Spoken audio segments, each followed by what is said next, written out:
What's up, YouTube? This is Politically Incorrect. All right.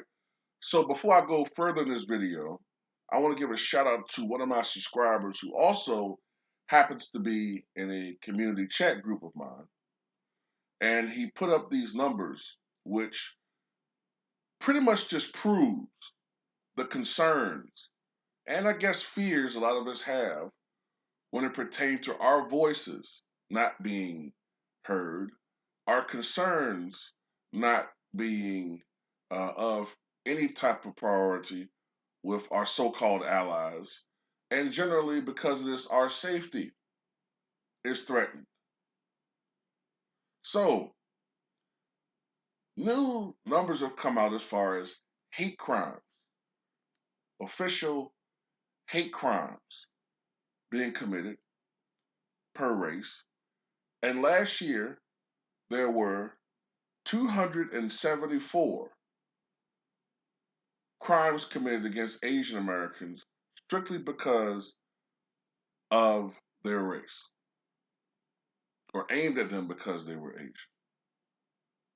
Meanwhile, last year in 2020, there were 2,755 hate crimes committed against Black Americans or African Americans strictly because of the color of their skin. Now, as we all know, Asian Americans now have official legislation specifically uh, passed for them, which heightens the penalties for anybody who commits a hate crime against them. Right? Legislation specifically targeted toward thwarting anti-Asian hate crimes. Us, after undergoing centuries of anti-black hate crimes against us, you call it being shot in the head for just questioning authority, aka whoever was the lead hand on the plantation, bullet in the head. Uh, rapes, lynchings, barbaric acts, throwing babies to alligators, all types of heinous things you can think of.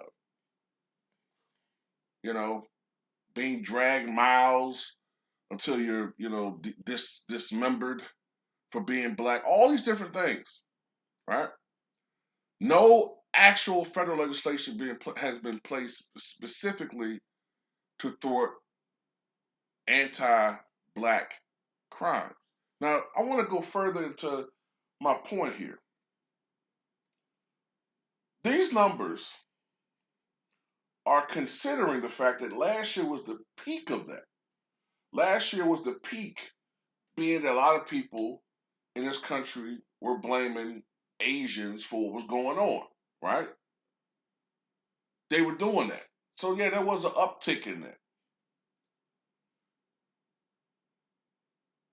And what makes these numbers even more overwhelming is that there was a swell of anti-Asian hate crime. But consider this, it's a lot easier to charge a person with anti-hate crimes than it is to charge a person for hate crimes for Asian than it is for anti-hate crimes for a black person. It's notorious. You could be a person who's just arguing with someone who happens to be of Asian descent, and they will charge you, and if it gets the fisticuffs, they will charge you for hate crime for fighting someone who's Asian, even if you didn't say anything you didn't say anything racially motivated. Especially if you're black. Meanwhile, despite I mean, you're not even adding to the equation police officers who routinely murder us for whatever reason, disproportionately to white. Oh, but race has nothing to do with that. So they're not even adding that to the equation. Plus, there are a lot of other situations where, you know, let's say George Zimmerman, Trayvon Martin, Those types of situations where we and I both know those that was a race crime.